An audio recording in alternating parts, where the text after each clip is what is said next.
Welcome to the Commentary Hub's coverage of the FA Cup second round draw. I'm Russ Vernon presenting you the coverage today. Hopefully I'll have a couple of guests joining me very soon to go through some of the weekend's action and look ahead to the draw. While you're waiting, the draw numbers are going across the bottom of your screens, but I'll just run you through the draw numbers as well. Number 1 is Forest Green Rovers. Number 2 is Barnsley. 3 is Boreham Wood. 4 Curzon Ashton Cambridge United. 5 Dagenham and Redbridge. 6 Accrington Stanley. 7 Solihull Moors and Hawksbury United.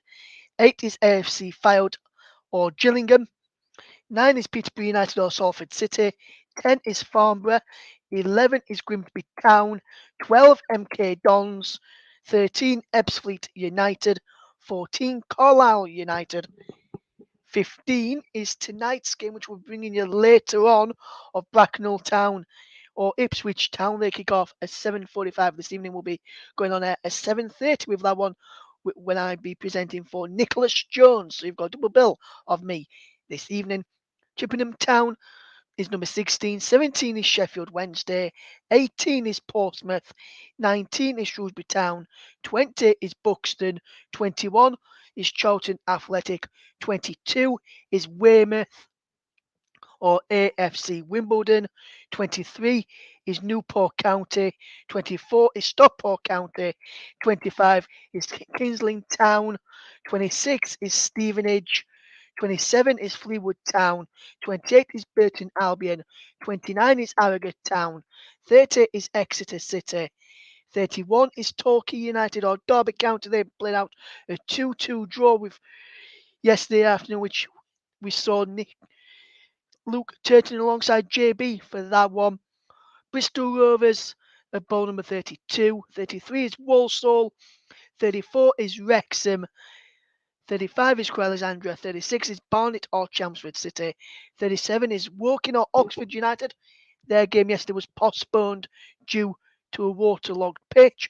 38 is Chesterfield. 39 is Alvechurch. And number 40 is Mansfield Town.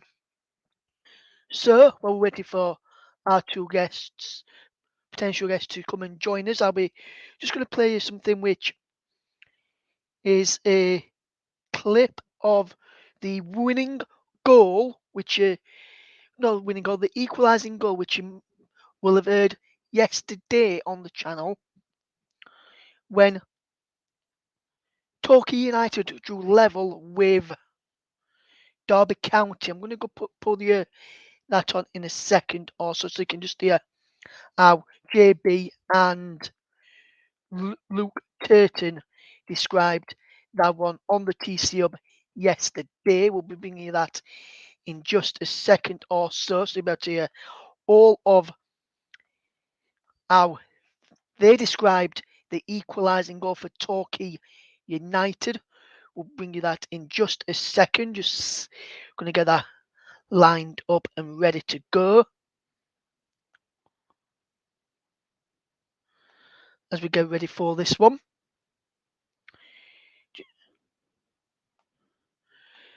So here we go then.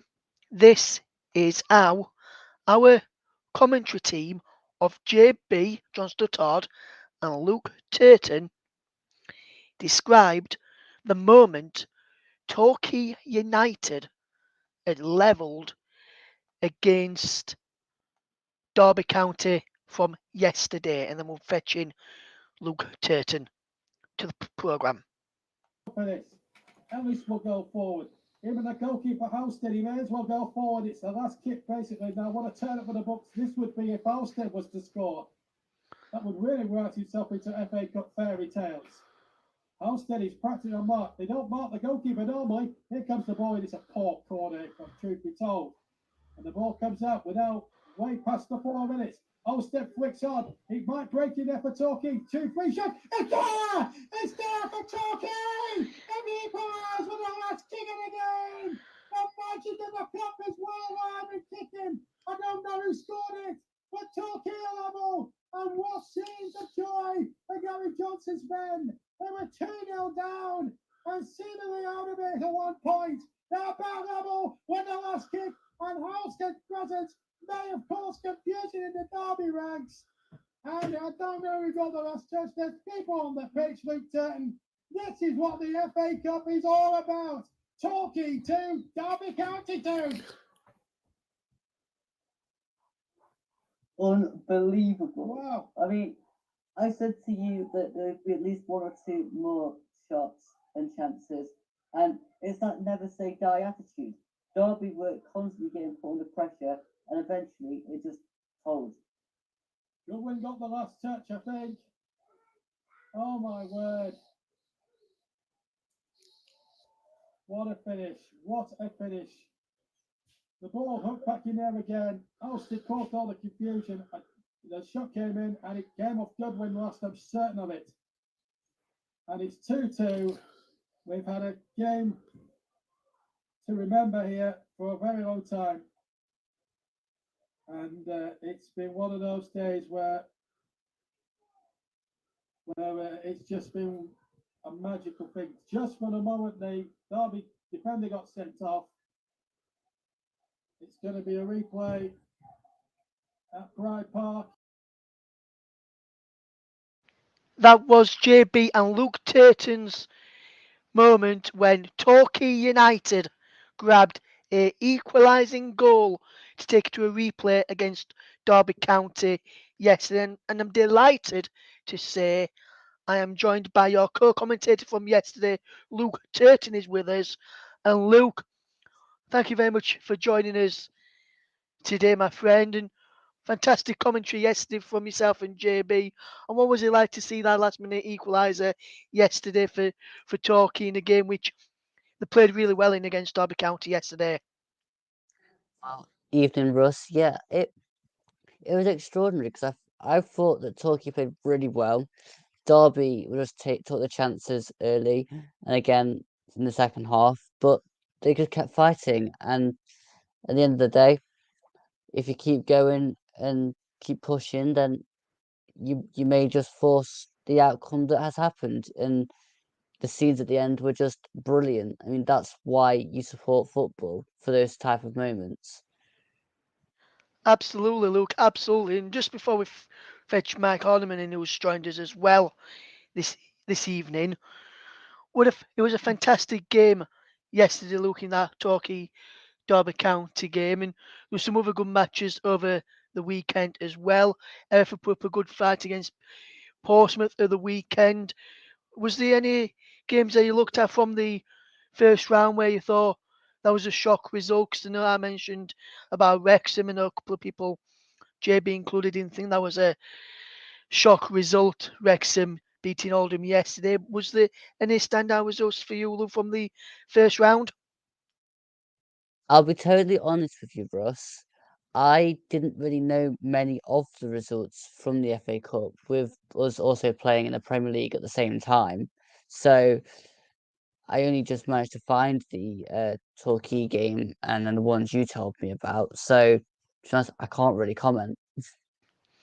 Okay. Michael said there was loads of shocks and loads of good results in the week, and let's fetch him on right now. And Mike, before you get on to those loads of shocks and loads of Evening, fellas. results, Yeah. may you just talk to us about the Stevenage game of the weekend, with you being a Stevenage fan as well as a Arsenal fan as well. Just talk to us about that Stevenage game, which saw Stevenage prevail in the end after being pegged by level by Gateshead of the weekend. Yeah, it was a mad game, to be fair. Obviously, Stevenage went 2-0 up quite early on in the game through a goal from Jordan Roberts and then the own goal. And then Gateshead fought back and actually played quite well, I thought, and deserved their goals, although they were deflected.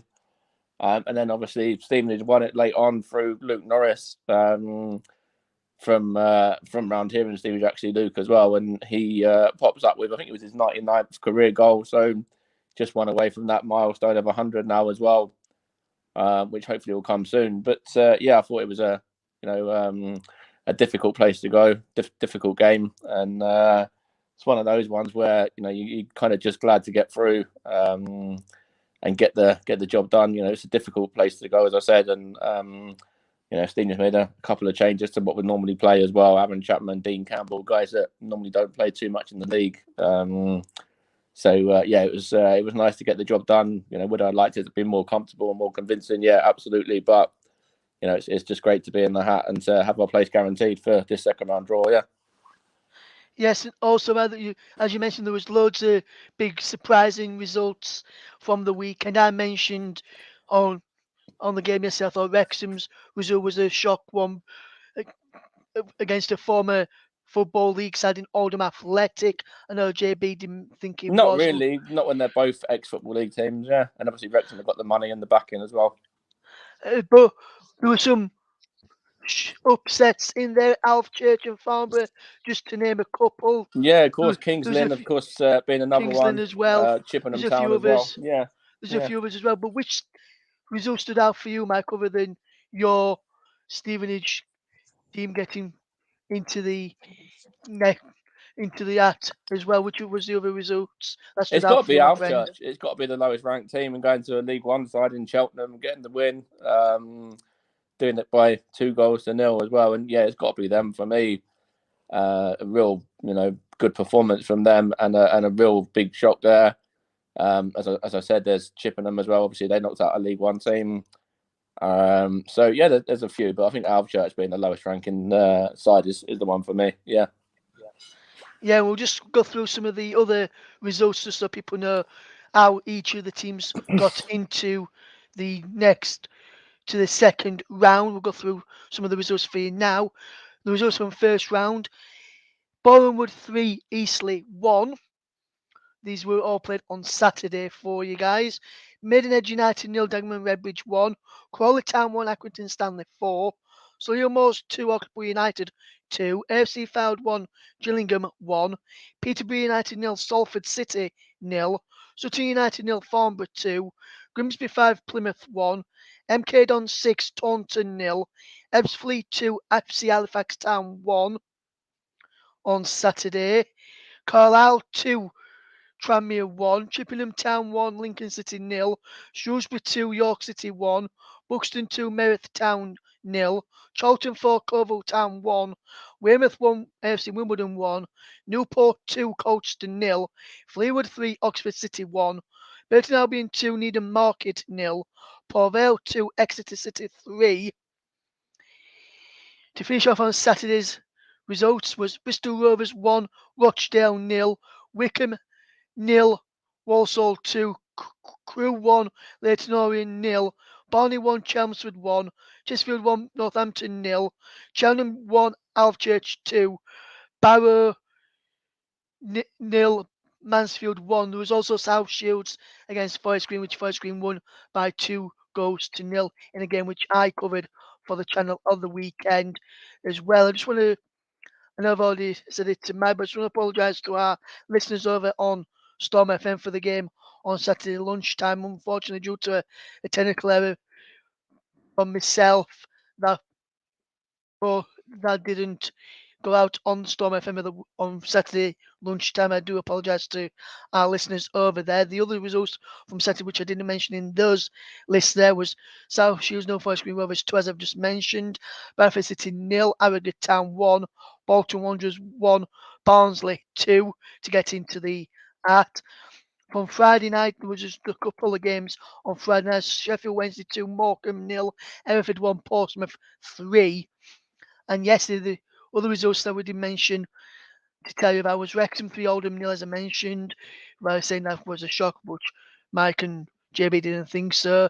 Curzon Ashton 0, Cambridge 0, and then you heard that goal from Torquay United to make it 2-2 against Derby County, which was described to you by our brilliant commentary team of JB, John Stuttard, and Luke Turton, who's with us there as well. And Mike has just said the Grimsby Town result was also another shock as well, which it was, yes, Grimsby knocking out Plymouth or Guile. With Grimsby back in the Football League now in League Two.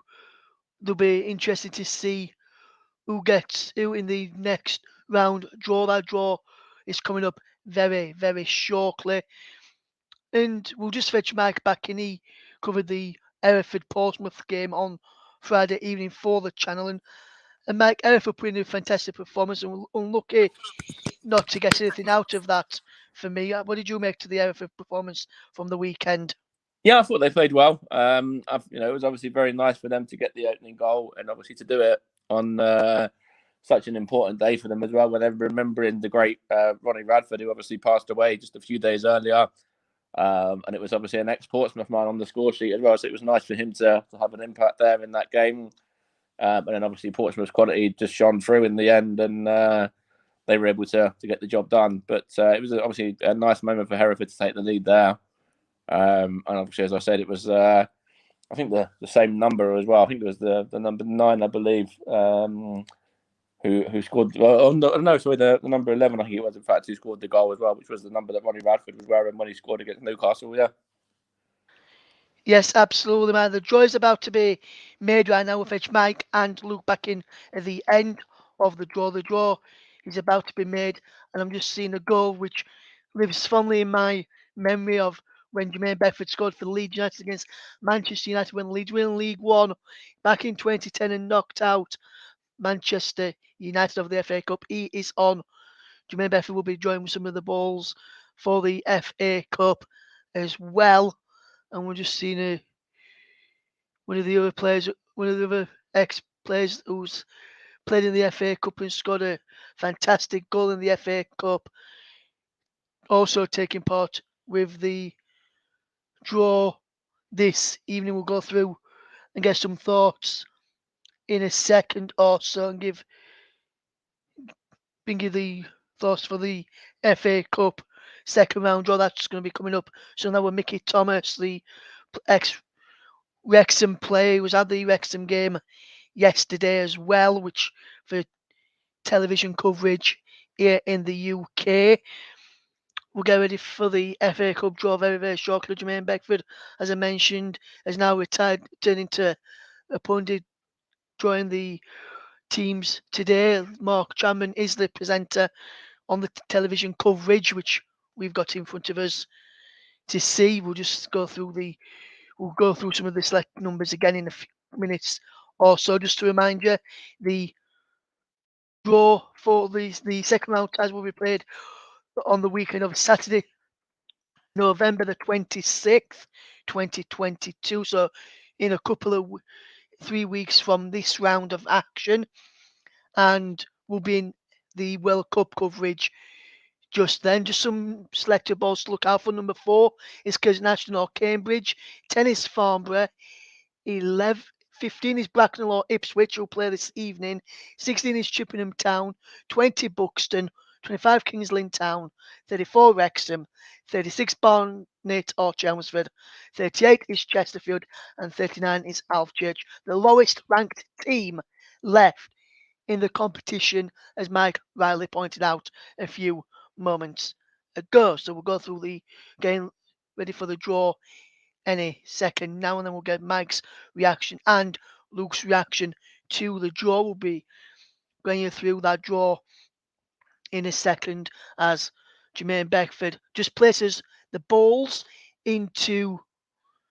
out of the bag into the circle, and all of the balls are now out of the bag and into the box. The balls are all done. The numbers are all on the side of the screen. We'll give you through the draw numbers, and we'll get through the draw here. So we'll go through the draw in full. The first one is ball number 4, which is Curzon Ashton or Cambridge United. They will play number 11, Grimsby Town, who caused a shock in round 1, beating Plymouth Argyle 5-1 in the first round. They won. Number 34 is Wrexham, and a big cheer with some of Wrexham fans in the attendance watching the draw live, and they have got number 10, which is Farnborough. So a good chance of Wrexham to get through, and Farnborough to get through as well to the third round. Number 6 is Accrington Stanley. They will play number 36, which is Barnet or Chelmsford City. So that's who they've got. Number 13 is Ebbsfleet United, who will play number 27, Fleetwood Town in League One. Number 15 is Bracknell Town or Ipswich Town, the winners of tonight's live match with Nicholas Jones later on. They will take on number 20, Buxton, in the next round. So Buxton fans will be keeping an eye on our coverage later on. Number 2 is Barnsley, who are in League One this season. They take on number 35, which is Crewe Alexandra. Number 1 is Forest Green Rovers after Conor Wickham's double put them into the next round. Takes on number 39, Alvechurch. So a good draw for Alvechurch there, going to a Football League side. Another Football League side, in fact. Number 18 is Portsmouth, who played on Friday night in the game which Mike Onneman covered for us. They will take on number 12, Milton Keynes Dons, in the second round draw.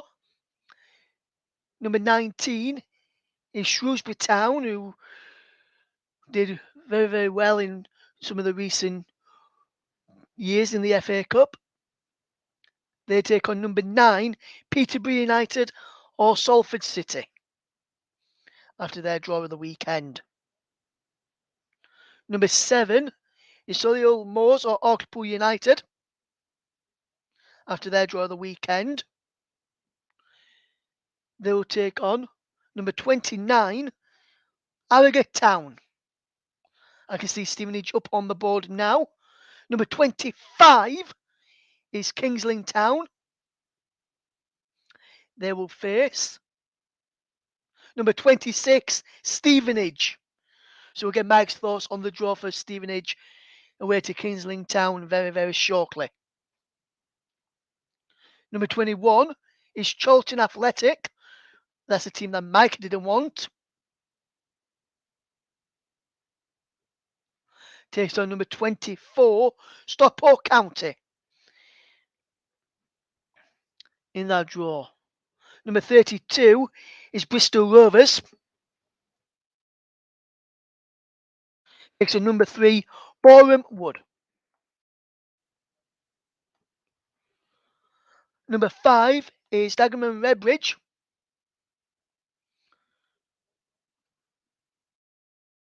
They will take on number 8, AFC Fylde or Gillingham. Number 37 is Woking or Oxford after their game was postponed yesterday due to a waterlogged pitch. No date is yet to be arranged. They will take on number 30, Exeter City.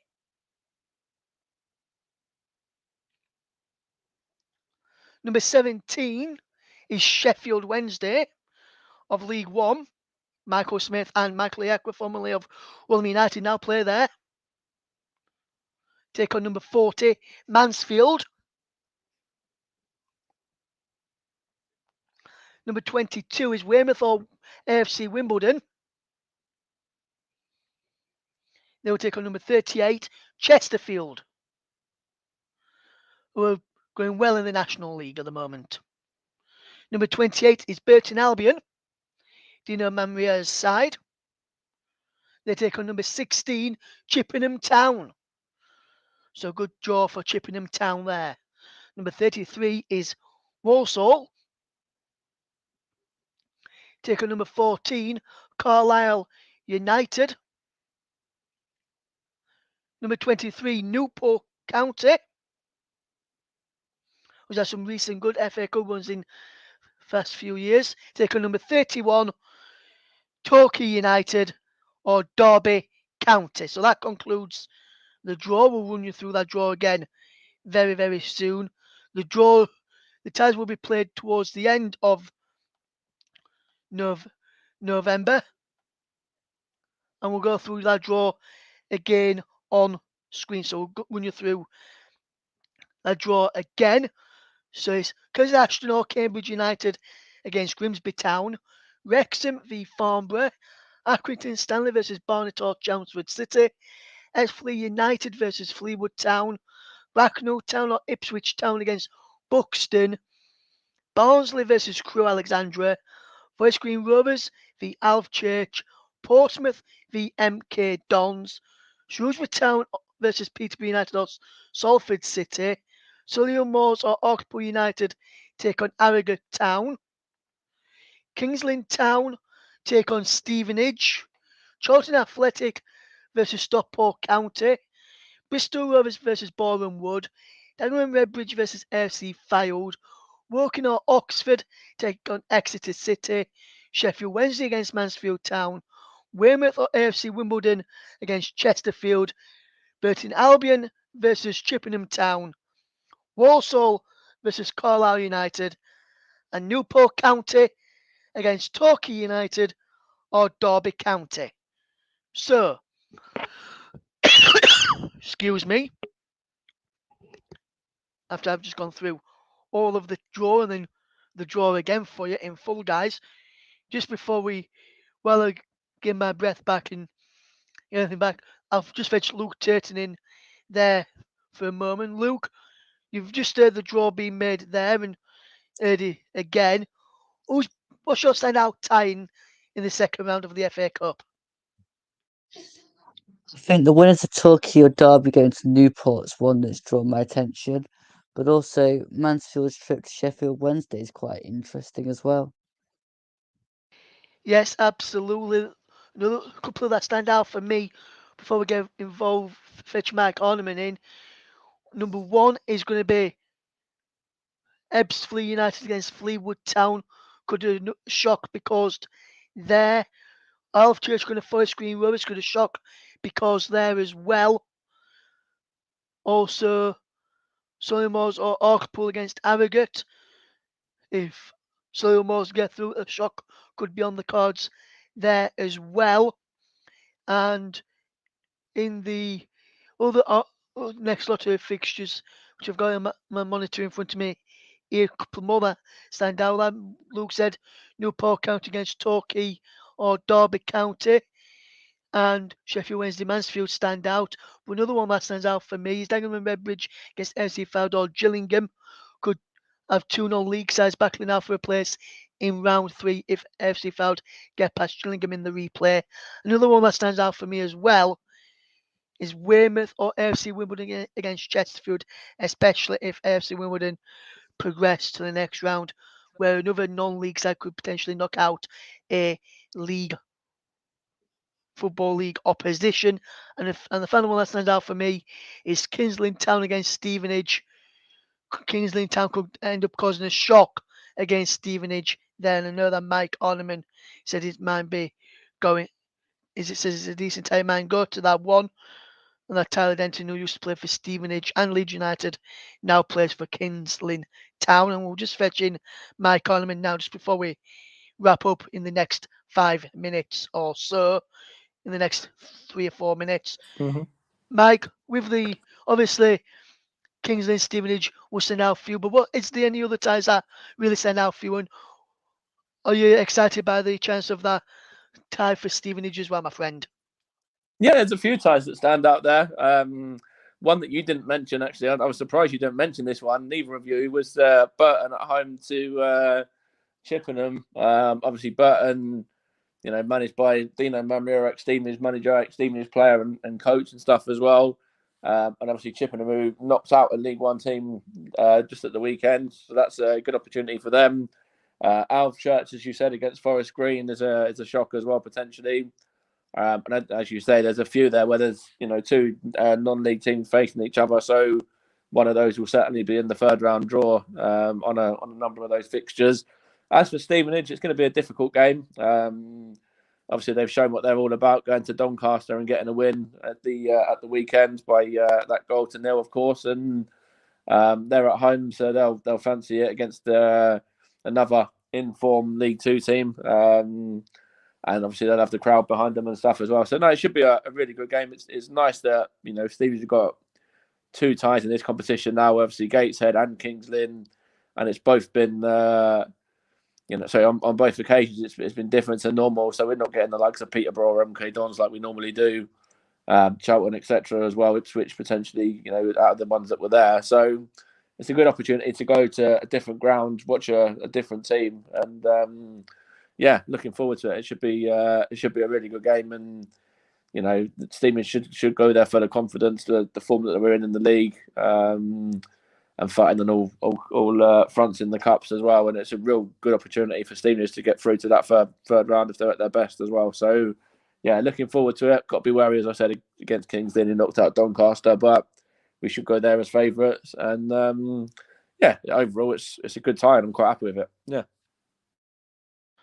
Yes, absolutely. Indeed there, Mike Ornament. Thank you to Mike and to Luke for their contribution throughout the programme, before the draw and then after the draw just there as well. We're going to leave you now as we get ready to go across to our next live broadcast. We're bringing you Bracknell Town against Ipswich Town for the final FA Cup first round match, which we'll be bringing you on the channel. So before we do leave, I just want to say a big thank you to Mike and to Luke for joining us tonight, and also a big thank you to Mike and to Luke for their brilliant commentary. Luke, co-commentary, Mike, fantastic commentary over the weekend as well. Hopefully you'll all tune into the next broadcast with Nicholas Jones in the commentary position for us for Bracknell against Ipswich Town. But for myself, Mike and Luke and the team here in the commentary, for now, thank you very much for listening. We'll see you on our next programme in a few minutes as Bracknell take on Ipswich for a place in round 2.